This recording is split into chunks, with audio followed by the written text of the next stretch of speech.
Welcome to the Embodiment Matters podcast with me, Erin Giesemann-Rabke, and my beloved Carl Rabke. We don't have the luxury of living in ordinary times, but rather we live in extraordinary ones where the way we live in the next decade will make a huge difference in the future of life on planet Earth. We aspire in this tapestry of rich conversations drawn from a variety of wise perspectives to share resources to help you embody the wisdom, compassion, and skillful actions that are needed during these times. You can find out more about our classes and sign up for our newsletter at embodimentmatters.com. You can also become a supporting member of our podcast with a small monthly donation. Look for Embodiment Matters at patreon.com. Hello, listener friends. It's Erin here, and I'm so excited to share this conversation with you. Carl and I had the pleasure of talking with Reverend Angel Kyodo Williams and Dr. Scott Lyons. And we started this conversation talking about embodiment and social justice and how these weave together. Together they are hosting the Embodied Social Justice Certification Program along with many other amazing teachers. So, of course, we talked about many favorite topics. The highly contagious nature of reactivity, spiritual bypassing, soft bellies, ways of perceiving our world as influenced by our conditioning and our use of language, and the skills that support us in doing the deep and necessary work of becoming embodied and co-creating a better world for all.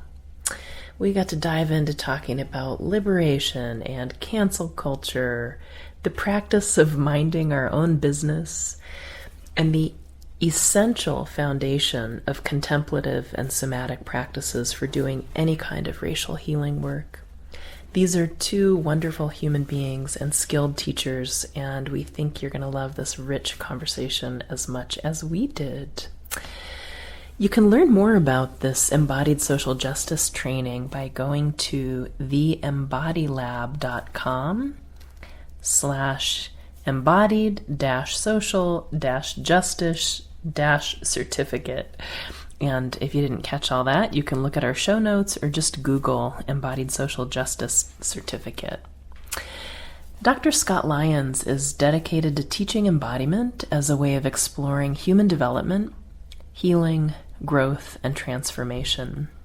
His deep passion is to integrate somatic practices, transpersonal inquiry, and scholarly research into the creative and healing arts. Scott is a clinical psychologist, an osteopath, and a mind-body medicine practitioner who specializes in therapies for infants, youth, and adults. You can find more about him at Drscottlyons.com, theembodylab.com, and on Instagram at Drscottlyons, Lyons. Reverend Angel Kyodo Williams is a writer, an activist, an ordained Zen priest, and the author of Being Black, Zen and the Art of Living with Fearlessness and Grace, published by Viking Press in 2000, and the co-author of Radical Dharma, Talking Race, Love, and Liberation, published by North Atlantic Books. You can find out more at angelkyodowilliams.com, transformativechange.org, or radicaldharma.org, and you'll find all those links in our show notes. Enjoy the conversation. So welcome, Reverend Angel and Dr. Scott Lyons. We're so excited to be here with you today. We love to start these conversations by asking what turns out to be a really rich question about what is embodiment? How do you define that? And maybe we'll start with Reverend Angel and then hear from Dr. Scott. Oh, that's not fair. Scott is the embodiment guy. I think there are actually multiple layers of like what we talk when we say embodiment. I think that there's the most kind of like surface idea is that whatever it is that that is actually true, that we are a living expression of it. We're expressing our authentic self. That what we choose to inhabit and that we aspire to, that we're actually showing up in that way in a space. But there's also the fact that there are things that we have been practicing without being conscious about it, and we're embodying those things. And so I think that embodiment, then we're talking about that aspect of like, how do we actually express, not from a theoretical place, not the theories of problem, right? Not even from just a politically, sort of a political ideology or ideological place, but how do we actually express something through the body? How does the body become the agent of our expression of whatever it is we're talking about embodying? Mm-hmm. Beautiful. Scott, you want to add on to that? Yeah. Thank you, Reverend, for just naming the layers, because I think even within, the community of embodiment, we can get really like focused on just the body as embodiment, and I'd love to come back to that in terms of the, my own history and our conversations around the ideas of embodiment. But embodiment for me is this, as Rev was saying, like this shift from the conceptual back to the felt sense experience. It is re-inhabiting our primal language of sensation, feeling, breath. And whatever the reasons were that we moved away from this primal language, we have these embodiment technologies or tools to come back to this very primal language of sensation, feeling, breath. And to me, that is the process of embodiment, is to re-inhabit that, or to feel re-inhabited by anything that took us away from that primal experience. Mm-hmm. Yeah. And then I would love to take this and connect it to the topic of this upcoming training of the connection of embodiment and social justice. And Rev, in the call about the training, when you said, how has this not happened before? That it seems like, how has it not come together? Because they're so intimately connected. So I'd love to hear each of you reflect on where the connection of embodiment and social justice lies. Well, for me, I think we don't have a social justice quite precisely because we don't have embodiment. I think that is part of the inherent, not only problem, but if you kind of scroll it back further, that it's been the design of Western Eurocentric culture to disembody people and to have a kind of program of disembodiment that allows for, I like to say, untenable things to happen. So that really, if you trust, as I do, that fundamentally we're connected, we're compassionate, we're curious about each other. If that's our fundamental state, then it is when we're disembodied, whether by the experience of fear, right, that pulls us out of our body, a kind of like overexpressed sense of fear that pulls us out of touch with ourselves, or it is systematically done by the laws, the practices, the social norms, so that people can abide by. So a very coarse example, but also a very potent example, is, by creating a religious narrative of people being heathens or barbarians, then it makes the theft of their lands, right, and the kind of like march across their territory and the taking of their lands okay to do, because now we're disembodied from the felt sense of another human being and the impact on those human beings, and and hence we have the entire North American continent and much of the South American, the Western Hemisphere at large, and that's a result of the systematic disembodiment of people's vis-a-vis a religious ideology. right? And in that religious ideology, and many, I'm not poking fun at one of them, but many of them, necessitated a disembodiment so that they can have like priests and mediators of people's relationship to the divine. And so those mediators of the relationship to the divine, and then made the body dirty, and and so knowing the body and being intimate with the body, other than anything just for procreation, and then you kind of sneak off to actually enjoy the body, right? All of that is a program of disembodiment, right? And then it has been corporatized, in the form of capitalism, and in this country, that then makes our kind of a devout obligation to the deity of money, and therefore we can displace human beings from the countries that they inhabit, because they don't actually belong to a country. I even talk about the fact that, there was scientifically named many people from where they came from, right? There are Australoids and there are Mongoloids, and those were the names of their continents, but they named Black peoples like just Negroid, which is not a place, and that's a disembodiment, right? So there's disembodiment in the people that allow things to happen and witness, and there's a disembodiment of peoples, that also things can be allowed to happen to them, because if people are not from a place, then they can be displaced, and that's a disembodiment. And so it's very right. It's like it's a program, rather than, and I think this is really important, because the other side of embodiment is because we can feel some kind of like shame that there's something wrong with us, rather than recognizing like, oh, there's actually been a program that's not like some human being right now systematically looking at you doing something to you, but it's in the water, it's in the culture. And so for those of us that feel like, ooh, I think I might be a little disembodied, no shame, but the recognition of like something has happened, right? There has been disembodiment. We're naturally embodied as humans. Right? That's actually natural for us. You can see it in animals; they're embodied.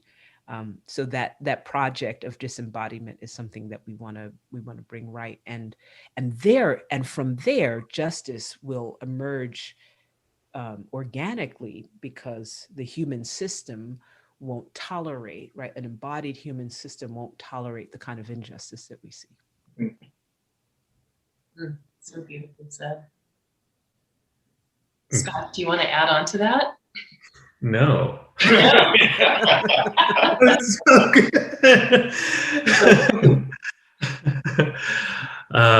Yeah, I'll share a little bit, maybe from a personal perspective. I entered really young into the world of embodiment and somatics. I accidentally landed in a class at the university when I was 15 called Body Mind Centering. And, it was the last class that I could possibly enroll in, and I had to enroll in classes. And it changed everything. And it began this, this journey of continuing to explore and develop what this process of embodiment is. And I saw this I experienced my own transformation. And from not being able, to having severe dyslexia and disembodied, constantly dissociated, constantly, to being able to feel comfortable and safe within my own skin, and then safe in relation to other people. And it was by my mid to late 20s when I felt like, oh, I landed, I arrived, I'm embodied, whatever that means. And then this question kept arising of like, that's it? Like, okay, I'm here, now what? And that really plagued me. Like, okay, it's cool, like this, the techniques and the tools started to feel somewhat empty to me. And when I met Reverend Angel and Ray Johnson and other folks who have really been diving in and sharing these embodied social justice, it felt like, finally, that ache of what else is there? This doesn't feel like enough, suddenly got answered. That hole felt filled. And it was like, oh, I don't even know why I never really asked the question, well, why aren't we embodied?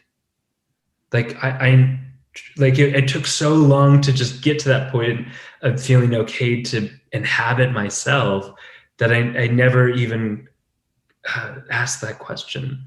And when that question really got asked, it felt so much more satisfying and life affirming to start to turn towards like, well, it's not just the tools to get embodied, but it's also what in our history, what are the ways structures and organizations and schools and the medical system and everything else is contributing to this disembodiment. Mm-hmm. And suddenly in that, there was a sense of empowerment that I hadn't ever experienced from just inhabiting myself. And so that for me was, started this significant journey, which I still feel like I'm a big student on, but I love the conversations about, unpacking the very layered and complex ways that our systems are continuously disembodying us, disempowering us from this beautiful gift of being inhabited and fully alive. Mm-hmm. Yeah. Beautiful. Yeah, that you really can't have embodiment without intimately being with the realities of the relational field that we're in. Mm-hmm. Yeah. I would love to read something from your wonderful On Being interview, Reverend Angel, that is, such an embodied phrase that I love. And then I want to ask you both to talk about this in relation to cancel culture and see what comes about that. So you said, but without this particular place and location of a willingness to be flexible, open, soft-bellied enough to be moved by the truth of the other in whatever given situation, then it's not transformative. Soft-bellied is so important, I appreciate that so deeply. So there's so much paradox in this of how to be mindful of causes of harm. Mm-hmm. And there's something about when you speak about love in the movement, how it's grounded in this understanding of liberation that's really different from the kind of spiritual bypassing that just wants to jump to love without wading through the muck of history and all the sensations we're avoiding, which is why we harden our bellies and, are disembodied. So anything you want to riff on that, I'd love to hear. It's funny, the moment that you said, the things that we don't want to hear, mm-hmm. I was actively, like I took a breath and expanded my belly. Mm-hmm. And as I was doing that, I was like, and as I was doing that, you said hardening our belly. and so there it is, the systems again, and the warding off of life, right? The warding off of life and the warding off of the truth, mm-hmm. that results in contraction in our bodies, that and when we're inhabiting our bodies, that's what I mean, that's what becomes intolerable, right? And so when we're inhabiting our bodies, that warding off, right, becomes intolerable because we feel it. And because we feel it, we I don't want to say we have to navigate it, but our life starts to depend on navigating it. Our sense of life, our sense of being alive becomes dependent on navigating it. So we're not addressing and, like loving people because, kumbaya, and it's like, that's all the rage. And that's the right thing to do, but rather because it's intolerable to not. It's intolerable. And and for me, I often think my approach is to make it intolerable, right? To raise up the level and the intensity, to turn people towards their own bodies, not to make some political reality intolerable, but to make, because apparently so many injustices are tolerable to people. So my question becomes like, how is that tolerable? Like, how do you tolerate that? How do you, I mean, and I can live with the discomfort of it, right? So that's different, right? So I can live with the discomfort because I'm doing so, like right now, there's all sorts of injustice, right? And it feels alive in me. I'm not warding it off. I'm tolerating discomfort. And actually, it's part of how Scott and I met. I went to Embodied Yoga Conference. And one of the tenets for me of what yoga is about is actually learning to tolerate discomfort, right? Not to bypass it, though. That actually, to tolerate it is actually to be able to receive it, and to I think of it as kind of like redistributing the force of it, right? So that I'm not disabled from the impact, right? But rather I'm enlivened by the impact and by the truth. And right at the beginning, Erin, you said, this, like, it's a paradox. And I think that all truth, all capital T truth, is a paradox. It's kind of how you know it's a truth, is that it is a paradox. And that's the giveaway. And if it's clean and straightforward and it just yeah, probably it could be a truth. It could be a truth, it could be little t truth, but it's not likely the capital T truth that for all of us invites the complexity of what it means to be human, to be able to hold people as other soft-bellied creatures that have the burden of systems that have shaped them in a way, right? Systematically disembodied them, to hold that, like, they're in there, right? Even as they're complicit in aggression, even as they're complicit in violent systems, even as there is a part of the complexity. But it's not ideological, right? It's not like, oh, I need to hold them. It's a nice place to start. It's in the body, so that it makes it intolerable for me to cancel people in the way that has become a part of our unfortunate rite of passage as people scramble to try to bring, and it's understandable, because the only systems that we're taught from are systems of dominance. And so our responses are domination, right? So we have dominant responses to, and until we embody, we won't know that. And so that's why this is valuable also for the people that are about social justice. And they're like, already, they're just like, yeah, well, I'm in my body. I'm Black, I'm brown. I had no choice to be in this body. I've been abused. I have no choice. I'm trans. Like, a lot of us that are marginalized in relationship to dominant culture feel that we're already embodied. Hey, but guess what? We're shaped inside of these cultures. And so the responses that we have to our marginalization, to the domination that we experience, are going to be dominant ones, unless we actually source our wisdom from someplace else. And I think that the only place that can be is the body.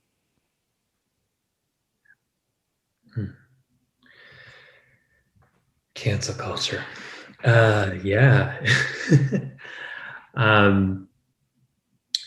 It's this weird thing of, even like, I get nervous talking about it because I'm like, ooh, am I going to be canceled for talking about cancel culture?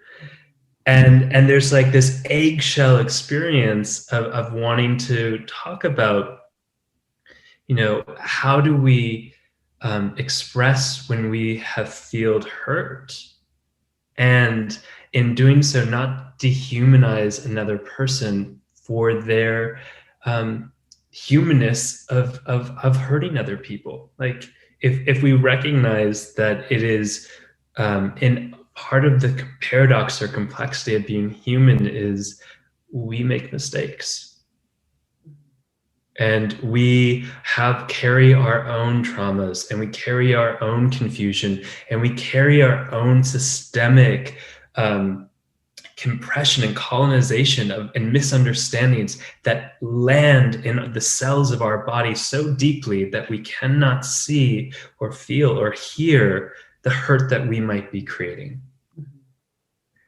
And to be able to navigate and, as Rev was saying, tolerate and be with the hurt that is present, or the pain, or the what has been remembered or triggered, we could say, from what has happened, how we can be with all of that and still work towards seeing the human that has been part of that story that is now happening. And that's fucking hard. Yeah. Oh, can I swear on the podcast? Yeah, of course. That's fucking hard. You're gonna get canceled for that one. And I get it. And as Rev saying, like, there has to be a certain amount of tolerance and safety within our own being to be able to have that spaciousness. And that's a privilege. And not one that has been given to most people. And so it is this complexity, this paradox of how do we invite more contact with the pain and the traumas and the joys and the beauties that is in this being, that then gives us the space to be in relation with another being, even when they are being their human self and possibly causing hurt. Mm-hmm. It seems so important to have pathways of repair for the harm doers, that it's often a missing piece, it seems. Yeah, I mean, rupture and repair are developmental process. Mm-hmm. We look at it in our fundamental relationships from any perspective, and rupture and repair are present. And it's, we can think of rupture, and it sounds like a really intense word, but it's how relationships also grow. It's how we grow. It's how when we reconnect through the repair work, there's a way in which we can feel what it's like to have that much more clarity of what relationship feels like. Sometimes we need its opposite to feel its clarity in that way. Mm-hmm. And when rupture happens, it happens even with the best intentions, but it's in the repair work that I think deep healing and resilience can happen. Mm-hmm. And when rupture is, when that very primal thing of rupture starts to be shamed at in a way that it doesn't allow us to do the repair work, which then is where the deep healing and resilience can come from. Mm-hmm. And sometimes we just, for whatever reason, we're so in our story, in the pain, that we won't allow for the repair work to happen, even though we demand it or say it or desire it on some level. Yeah. Because to be in the healing and the repair means that we will have to feel. It takes courage to feel, right? There's everything we've been avoiding, right? Is right in there when we pause to feel it. I'm thinking of another paradox, and this saying I refer to a lot for myself when I'm in a teacher facilitator role. And I heard this first from Stephen Levine. I've heard it attributed to many different people, including Banksy, the artist. But the way I heard Stephen say it, he said, the role of a skillful spiritual teacher is to comfort the disturbed and disturb the comfortable. And I think that's true in a simultaneous way inside ourselves, to comfort our disturbed parts, to disturb our comfortable parts. So I'm curious to hear both of you speak to what are the skills in embodiment that you think are important for people to be able to engage this kind of work, this deep, courageous healing, both in social justice, but also how human beings live on the earth, you know. The same, I'm thinking of your word, Reverend Angel, about just what's intolerable.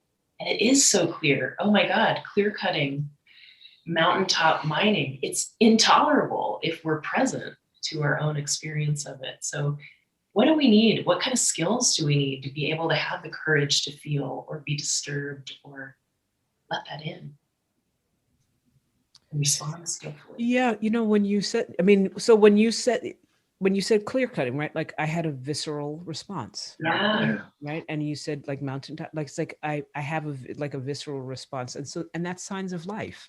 Yeah. You know, that's signs of health. And so being able to allow that is a skill, right? Being able to allow that and not ward it off because, or hang out in my head about it and kind of make, you know, making mental stories about it and kind of leaving it there and not letting that whoosh of like, oof, oof, you know, touch me, it is itself a skill.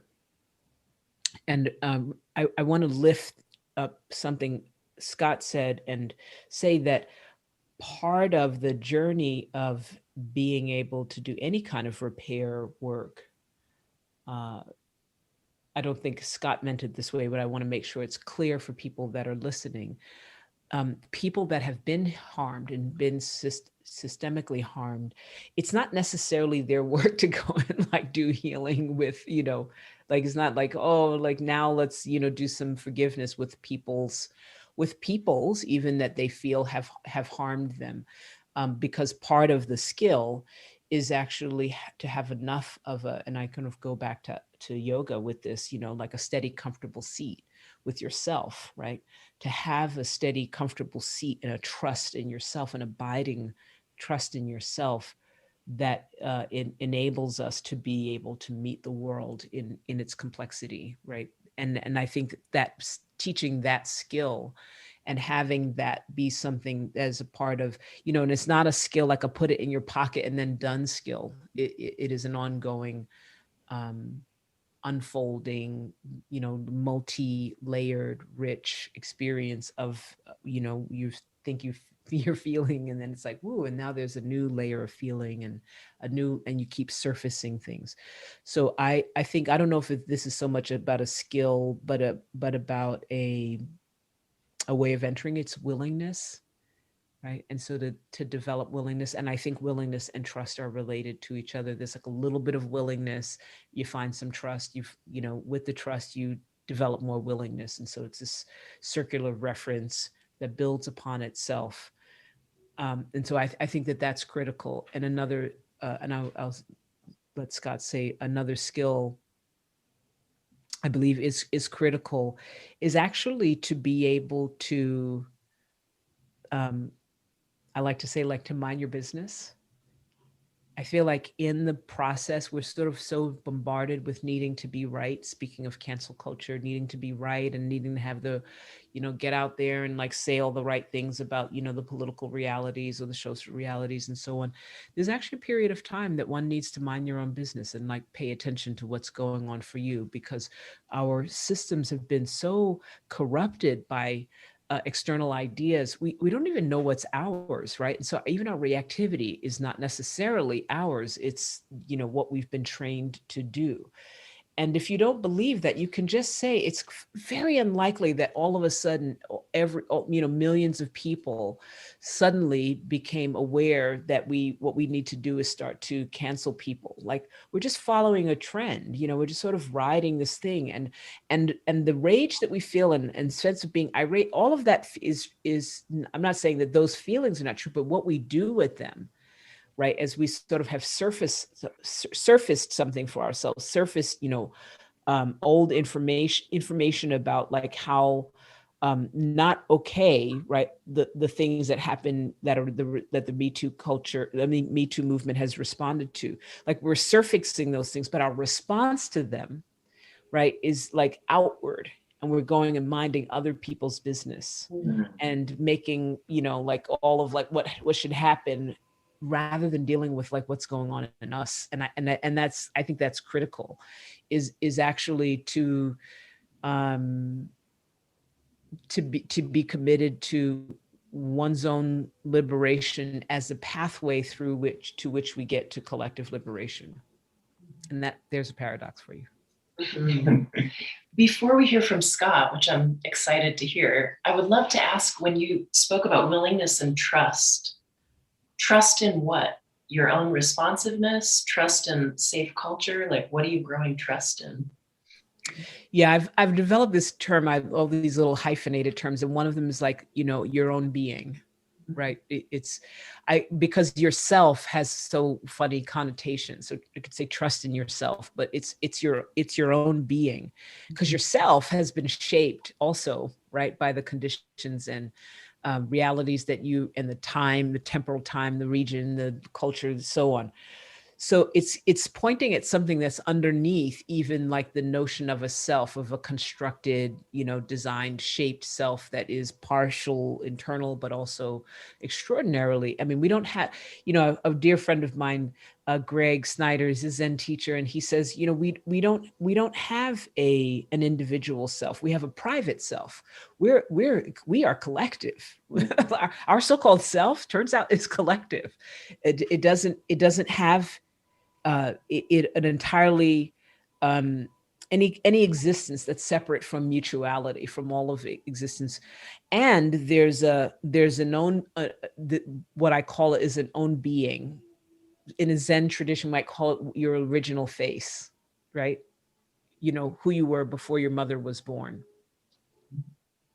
That is something pervasive and ancient and alive and present and now all at the same time. So instead of getting to all the woo, I just say it's your own being. And it's not something that can be really spoken about in any way that is satisfactory. It can only be touched and experienced and remembered. It really is, there goes mindfulness, right? It's remembered, right? It gets remembered. It's not something that you get and you acquire, and it's something to, put in your treasure chest. It's remembering who you are. It's remembering who you are. So the trust you're developing is that there's however your directionality is, way down underneath all of the layers of shaping and external an external ideation of who you have to be, that there's something that is so fundamental, out of which you arise and you grow, and you can make some choices for yourself that can be different than what you've been told. So you develop a trust in that. Thank you. Appreciate that. Fleshing out. Scott. Skills for the journey, or whatever else is coming now. So first, thank you, Rev, for naming that repair work doesn't have to necessarily happen with another person. That repair work can be part of the embodiment process within ourselves. And I'll perhaps speak a little bit more to that as well. I really appreciated the mind your business. And the complexity of that, because, activation, that level of arousal that takes us into action, that is the most contagious state from a physiological perspective. Mm-hmm. From the studies, it's not love, it's not joy, it's not sadness, it's not anger, it is activation arousal. And so minding your own business is complex, because when we are stirred in collective, it is really hard to find your own anchor. And it can be hard to re-find if it wasn't already there, especially. And as we talked about, that disanchoring is part of the systemic issues of taking away our power. And so, I think there's something really important to say in regards to, just to go with what Reverend Angel was saying about like minding your own business, and when we are co-revved up, it is that much harder to come back, as Rev was saying, to our core needs, to our core being, to our core feelings. And that is where, healing happens in many places, but especially through the body. Mm-hmm. And if our attention and our energy is pulled out from us because of this contagious activation, the skill set that we're talking about is being able to can we come back? How do we come back? Can we stay anchored? There's nothing wrong with activation. It's only when it flips us out from us that it becomes unaware often. And perhaps not from the deep integrity that we wish to work from.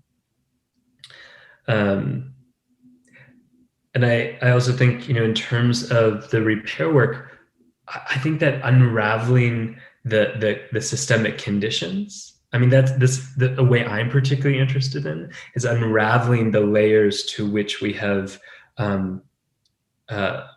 been sort of pushed through I get the image of like pushed through a particular maze where we don't get to make the particular choices of how we might embody or feel the felt sense of our gender or our culture or our body.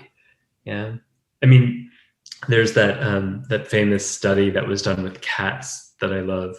I don't love the study, but the information is so clear of like, there were cats born into a room where there were only painted lines on the vertical lines that painted on the walls, another room where they only had vertical lines painted on the wall. And when they swapped rooms, the cats would run into the wall because they couldn't see the edges. They didn't have that. And for me, that's such a clear example of like how in the history of humankind have these vertical lines been painted, and I want to see the horizontal lines. Yeah. Mm-hmm. Like, how do I see that? I mean, that to me is my driver, is like, the history of sex and gender. Woo, shit. That's just one of so many, that we could talk about, and are so clear about like, in the early 1900s, when they discovered that men also, or cis men also produce estrogen. That was hidden because we were in a war, and because it was discovered in America, it might seem to the enemy that American men are weak. Now, flash forward to 2020, when I asked 21, when I asked my niece what she was learning in school, and she was talking about her biology class, and I was like, oh, what are you learning in biology? And she was like, about sex and gender. And I was like, oh, tell me what you are learning, because I'm curious what's being taught now. And she's like, oh, well, men have estrogen, men have testosterone, and women have estrogen. And I was like, we are still 100 years later in that type of systemic, disembodiment of our own being. I mean, that might sound so small to some of us, but like, here is an example, and the many, many, many examples in which science is not fact, it's filtered fact. Mm-hmm. And that filtered fact is through the lens of this very particular ideology that continues to shame our body, or to discredit all of the potentiality of our being. I mean, I don't want to go too far down the rabbit hole, but like, stress is a beautiful example. Like, what we understand as stress in 2021 is based from almost 100 years ago on a very colonial concept and a very dramatic human being who labeled things about our body. Yeah. We are not in constant fight or flight. We are in relationship of moving towards and away from a stimulus. Mm-hmm. And when we de-dramatize the language, for example, we can recognize that we are reacting not to our own being, but to the language and to the ideas and the concepts of the science that have been imposed on our being. Mm-hmm. Sorry, that's my... Great. It's juicy. Yeah, it seems that one profound common denominator of the waters we're swimming in is just this notion of systems of dominance, whether that's white body supremacy, whether that's misogyny, whether that's how we are with thinking mind over our bodies, or how humans are with the living world. And what are some ways, maybe as far as what you're offering in the training, of unraveling some of the momentum of systems of dominance?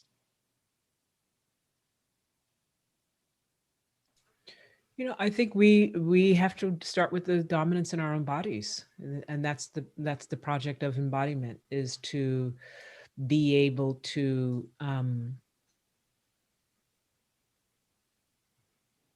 develop the grace to say, oh yeah, it's in here. And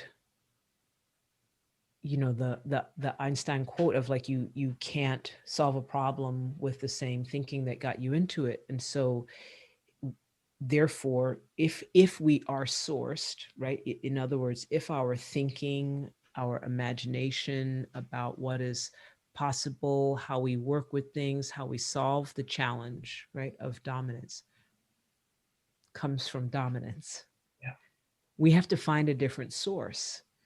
Yeah. And so while I absolutely understand that it's the long game, if you will, though it has been quickened by the pandemic, and I can say something about that. It is the long game. Maybe it's kind of like medium long now, yes, and just long game, that we have to find a different source. And so for me, the body is that source, right?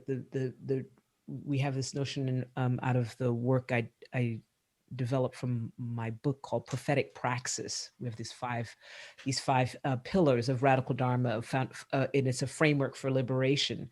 And one of the pillars is prophetic praxis. And prophetic praxis means telling the truth of these times, right? It's like telling the truth. Prophecy is actually not about the future. Prophecy is actually about now. And why people are, feel endangered by so-called prophets is because they're actually revealing what's going on. And it's revealing the fact that actually most of us are living in the past, just like what Scott said. We're living in the past. We are operating in the past with old information, and we can't keep recycling. This is the place that you don't want to recycle, folks. Here's a place that not to recycle. We actually want new information, present information. And our bodies provide that present information unless they get stuck and they loop onto old trauma, right? Like that's like a looping. We're just like looping back on information. We can't. My mom would say, kick the record. Like we can't get out of that like loop and get beyond that like space. And so embodiment, it provides that. It's so like, okay, we can see that we're looping, right? So we have practices, we could see that we're looping. And then out of the practices of seeing we're looping, we can begin to see like the exit from the looping. The exit is actually returning to ourselves instead of the loop. So we come back and we can see ourselves, and then we can trust that. And then that's a more comfortable place to come back to. And then once that's a more comfortable and viable place to come back to, we're like, oh, wow, yeah, this information is old information. Right now we can source from a new place. And if collectively more and more of us are sourcing from a new place, but we're still going to have to figure each other out. We're still humans. We're still going to conflict. We're still going to be like, what? You want that? I don't want that. Like that, all that, it's not going to become like some big rainbow filled kumbaya, ship out, going out into the ocean. We'll still have to be human beings inside of it, but we will be human beings that have begun to undermine the encoded and internalized domination that we keep recreating cancel culture as a means of trying to solve the fact of domination in our society.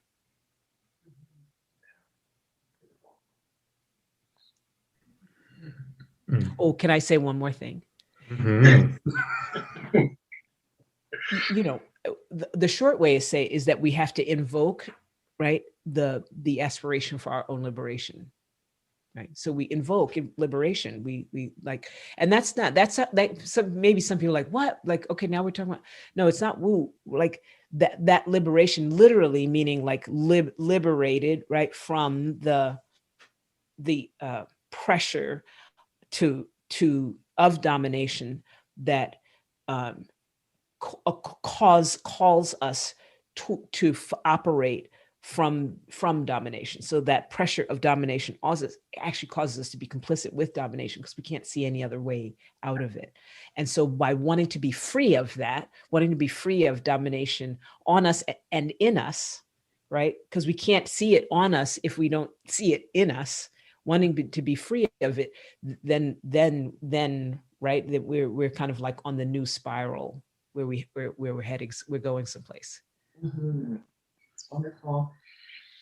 I think often about just the challenge of, I don't know if this is true for you, but English is my primary language. I don't speak some other language. And learning, I think of this all the time, that in many indigenous cultures, there are 70% verbs to 30% nouns. In English, we have reversed that. We have 70% things and 30% we recognize as process. And how there's a certain kind of domination built into our language. So I'm loving when you're bringing these creative words. Like I feel like we have to reinvent how to speak about it in order to let ourselves see other than the horizontal or vertical lines we've been conditioned with. Yeah, it's just, it's a long game. And you know, I would just say that that was a real, I mean, I had to like practice and lots of things. And, you know, I don't know, maybe it was 8 or 9 years ago. It was also something about indigenous language that I learned from 2 different directions, that there were mostly no words for possessive. Right. And I tried to operate in my daily life without possessing things. Right. And my mind was just like blown apart. I was like, oh, so talk about domination, ownership, right? The notion that one person was saying, you know, we don't say, you know, our Mother Earth. It's just Mother Earth. It's not our Mother Earth. There's not. And so if you don't own everything, including people, it really changes how you are in relationship with you know, plants and trees and, you know, and animals and land and where you live and how your feet move if you don't own it. And if you're not, and when there's ownership, there's also like a compulsion to try to acquire. So, you know, we're now, right? Like now we're all down, even your children, right? Your children, we're owning our children. And if your children are simply if they're simply of nature, then our relationship to children has to necessarily change because they're their own being. Mm-hmm. Right. I think the only thing that we can really possess and actually lose both Cherokee and Lakota is ourselves. Mm-hmm. I want to jump on the linguistic bandwagon here. You know, thank you so much for saying that, both Aaron and Rev. I mean, it just reminds me that the language we use and the definitions of that language highlight something that's hard to see, which is the perceptual lens to how we are seeing the world. Right. And that perceptual lens gives us an insight into the way we experience the reality of the world. And so sometimes it is so hard to see those layers of power dominance that have been embedded within us. And there are ways to sneak in. And one of the ways to sneak in that I find is language, is questioning our words and our definitions. Like both of you were sharing. And if you can't question your own, find some friends who can. And that's something I also want to just name. That you were talking about, what are the ways in, the tools, and in the same way that I was talking about activation is contagious, so is liberation. And those who have gone through the process, or we're all in process, but those who have spent a lot of depth and time in that place of liberation, and it is their embodied essence. Like you sit with Reverend Angel, I've sat with Reverend Angel, and it's just that transmission. It starts to highlight all the places you are still wearing the coat of domination, where you are still wearing the coat of oppression. And there are teachers like that. That's why we gathered as many of those teachers as we could for this program. Are like, what are the individuals in the world that are teaching this work? Not just teaching this work, have embodied this work in a way that they can transmit it, which just goes to speed up the process. Mm-hmm. and helps us. It illuminates the entanglements, the our own aches, the projections, the all of these components that much more clearly and that much more timely too. I mean, it's still a lifelong process, but that's why we, in so many traditions, why we have a mentor or someone that we sit with, mm-hmm. so that we don't have to try to reinvent the wheel, because it's hard. Ooh, it's hard.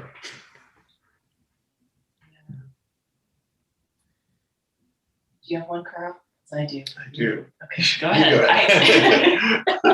Well, I love the timing of this training that you're offering, because we've been in this initiatory year of pandemic and all that's happened in this culture around race in the last year. And it's like there's a certain rawness and openness there. And we're also at the point of potentially emerging from this year. And I'd love maybe for each of you to reflect on, like, what are some of the seeds that you'd like participants to plant over these 3 months in people who are taking your training?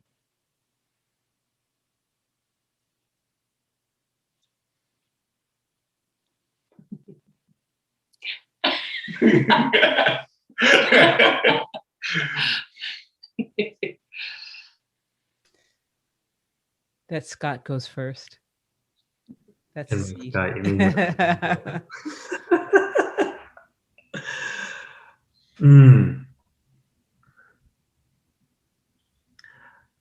I think some of the seeds that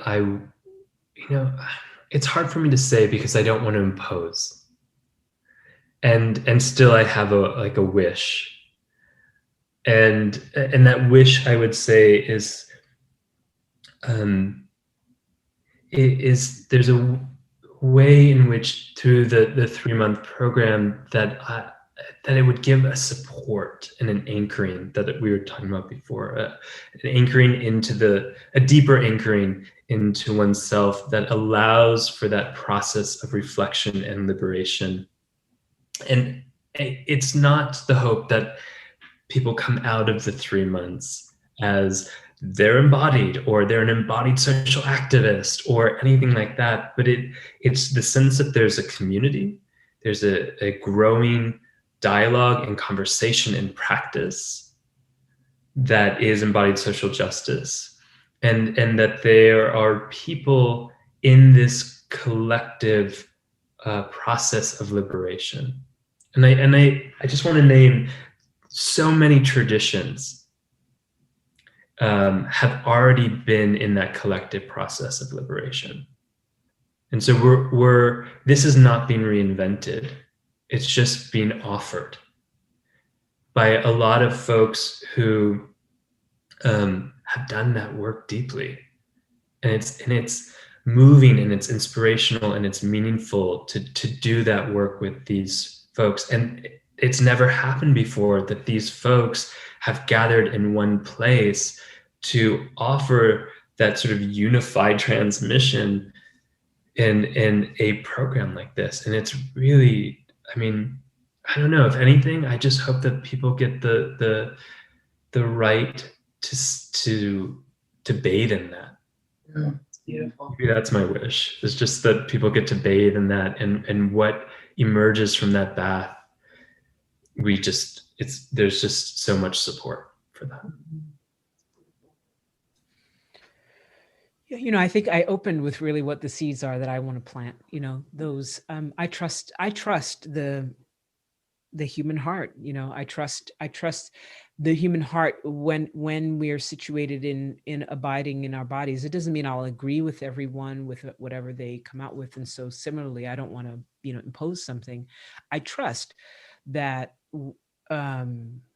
that I would much rather deal with whatever comes out of people's embodied expression than out of their disembodied expression, and I'm for that. And so that's actually all I want. All I want for people is that the willingness, right, that they express by even joining the program is amplified into an activation that becomes like a rigorous, unassailable, immovable yearning for one's own liberation. Whatever comes out of that afterwards, I completely trust. It's gorgeous. Can I ask one more? I might ramble through this question for a minute, and then we'll see where it lands and what comes. But another something I reflect on often is what seems so deeply rooted in this culture, whether we were brought up religiously or not. As you say, it's just in the waters we're swimming in, is this, you know, I know this from Buddhist language, of basic badness. Like, oh my God, either if I touch my own deep heart, or if anybody sees me, they're going to see I'm bad. And so there seems to be a profound then defensiveness against that, right? When we haven't deeply investigated that. And as opposed to, you know, the language from our Buddhist tradition is basic goodness. You know, as you say, I trust the human heart, not that we're going to agree, but that there's some basic goodness and intelligence in there.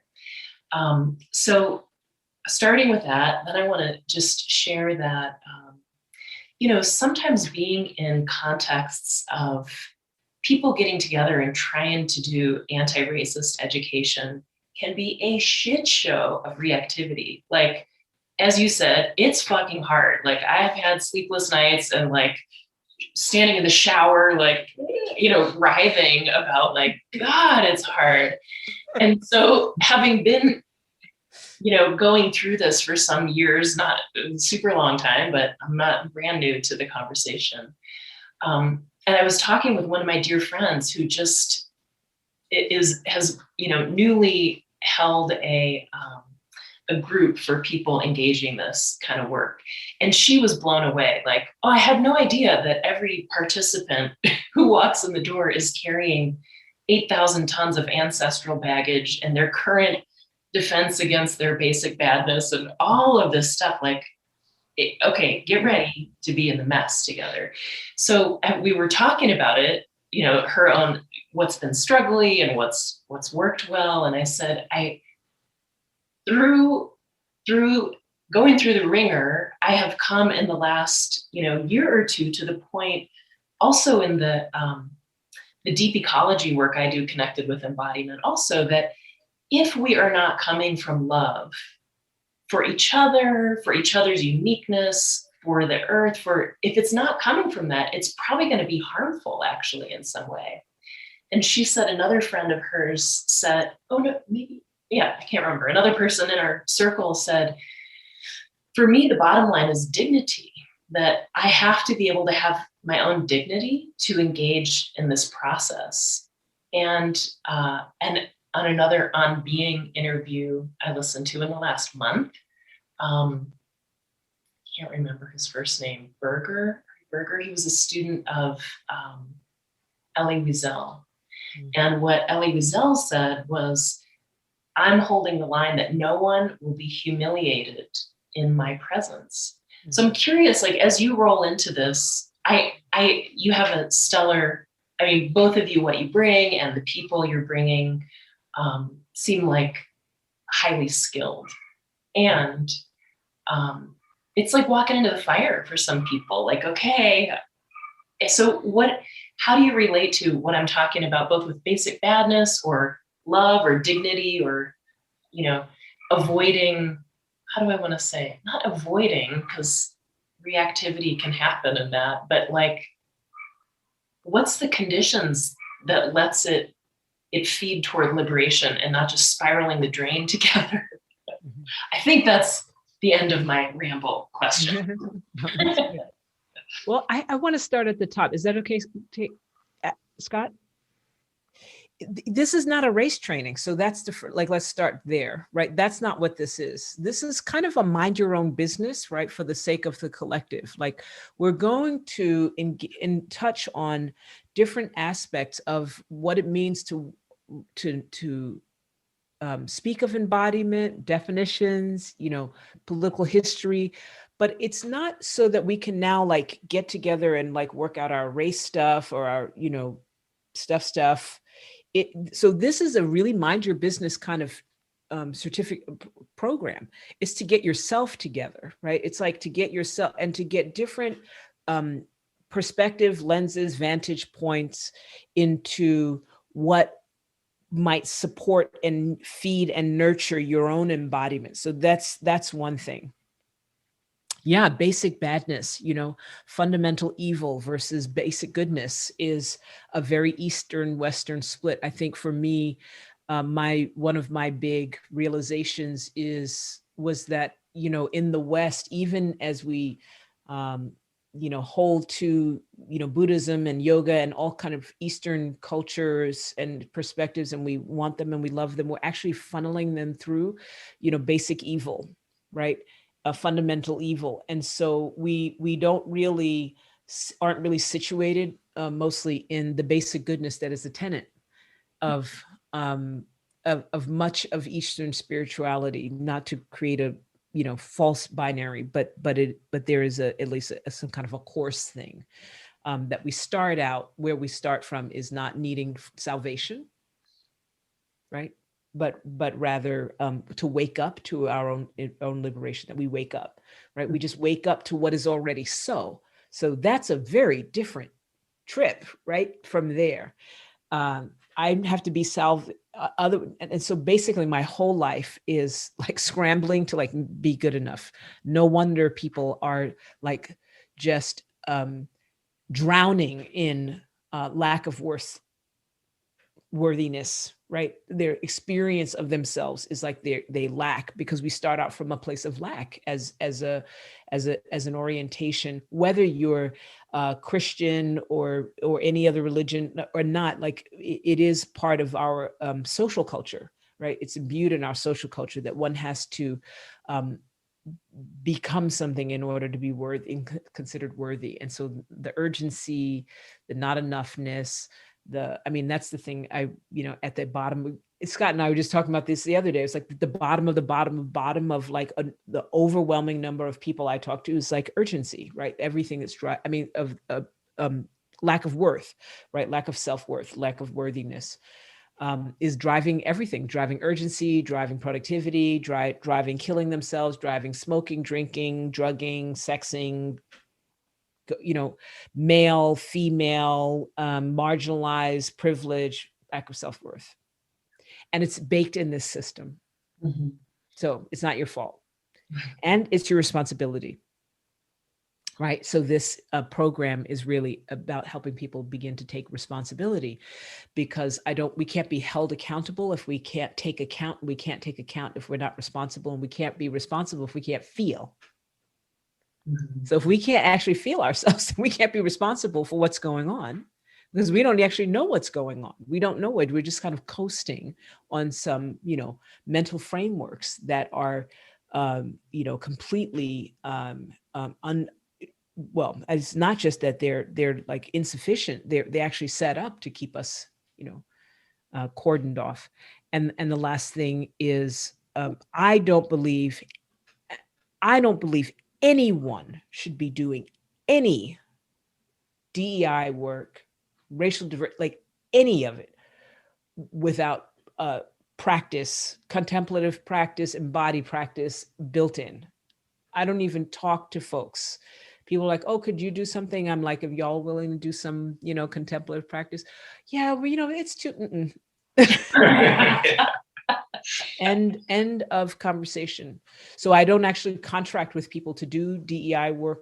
I can be asked, people will ask me to do some things with their organizations. I'm really a very strong interventionist, but I will never do it with any institution, any body, any corporation, anything that will not situate themselves in a contemplative / mindfulness / embodied approach from as part and parcel of what this work is, because you can't feel yourself without it.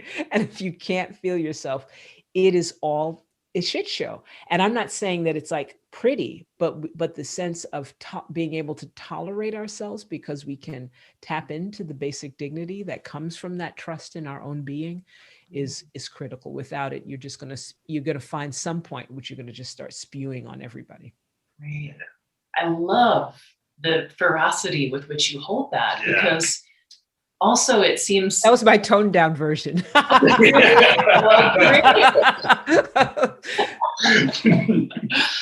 I love that, because I've also seen, I have had a long contemplative practice, and then entering some of these realms where it also can seem like anything that is spiritual is seen as bypassing. If you're not joining that contagious activation and reactivity. So just thank you. The sanity, the importance of what you're saying. I love it. Thank you so much. Scott, you want to add on to that? That's weird. No. No, that was so good. Oh, Yeah. I might say one piece though, because Rev and I were talking about, like, if you can scrape away the behaviors and the reenactments and the outward coping responses, and you just keep digging to the core, and you work within finding that core within the body of, like, what is it? What is it that's creating all of these things? And yeah, that lack of self-worth, the experience of not feeling seen, heard, recognized, or allowed to be in our authentic expression of that self. These sort of fundamental things that, if we spend the time on the periphery just getting really attached to the goop, you're kind of missing the essential support. And the idea of the lack of self or self-worth, we can so easily bring that back to embodiment, which is like lack of self. And it's not that there's ever a lack of self, it's just all of these ways in which that self has been cloaked and compressed and shunned and shamed and hidden away, because having to be told what our body is, or having to be told that we don't equal another human being, or whatever it is that creates the lack of self or lack of self-worth. And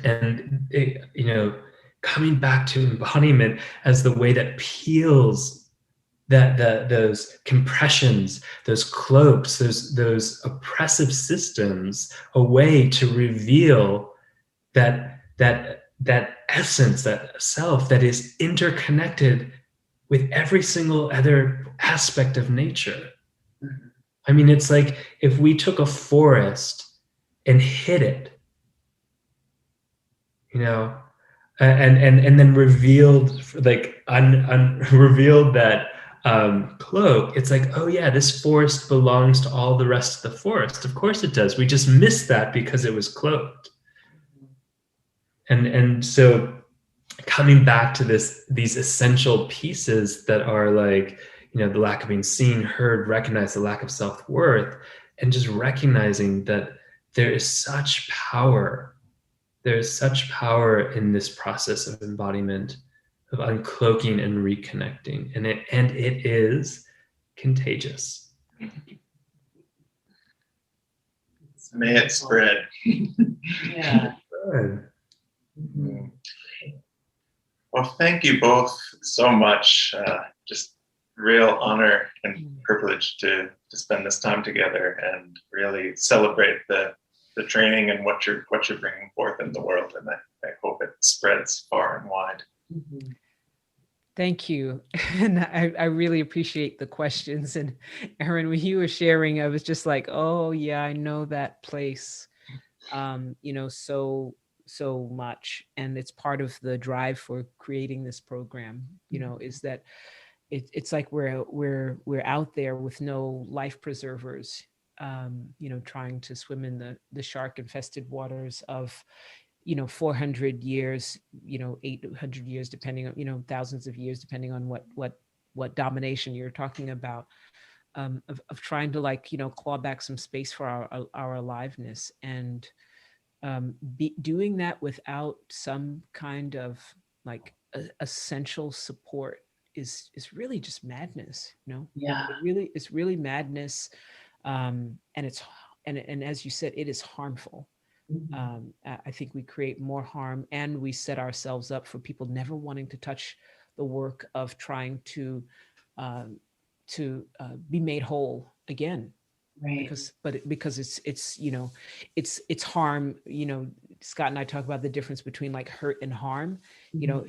There's going to be hurt while we navigate difference and privilege and oppression and marginal. There's going to be hurt because it's hurtful.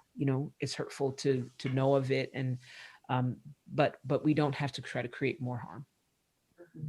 We don't have to, and I hope that this program will, for many people, be a path to find their way to mitigate the kind of harm that is possible, whether you're in a privileged location, and whether you're in a marginalized location, whether you're facing the world from the realization that all of us are actually sit at the intersections of both privileged and marginalized, and we have the grace and the responsibility to allow ourselves to be fully human.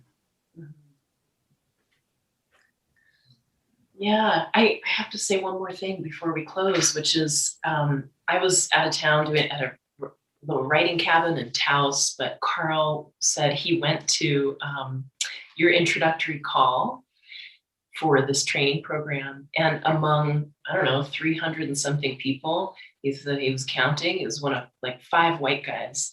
So I'm speaking to any of our listeners who might also be the white guys to just say, like, you're warmly invited into this, right? Aren't they warmly invited to show up as well to the kinds of things that you're offering? Yeah, so warmly invited. I mostly think white male in certain positions that are understood as privilege have been the most hoodwinked.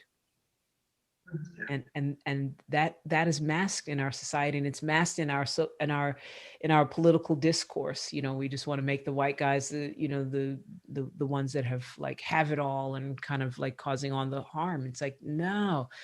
What does it mean to position someone in a place in which they're not allowed to not know, not have control, not be commanding the space, like they can just be in their body and not have their sense of, quote unquote, masculinity questioned because they're not dominating, they're not pissing on everything, they're not stomping on everything, they're not taking up the space. And doing that, taking up the space, doing those kinds of things have been shaped, in your bodies.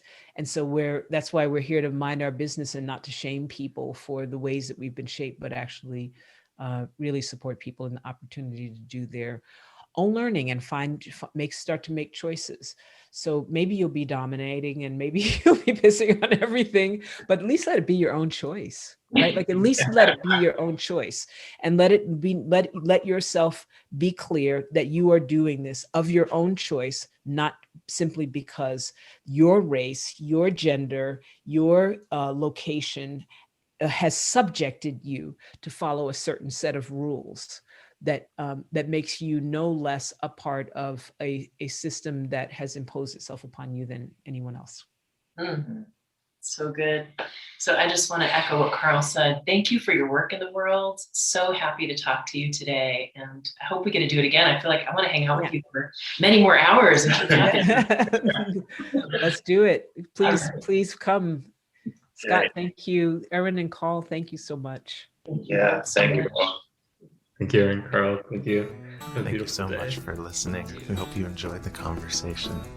If you enjoy this podcast, it's great if you want to share it with friends or post about it on social media. Also, you could make a donation to support the podcast or find out more information about our classes and offerings at our website, embodimentmatters.com.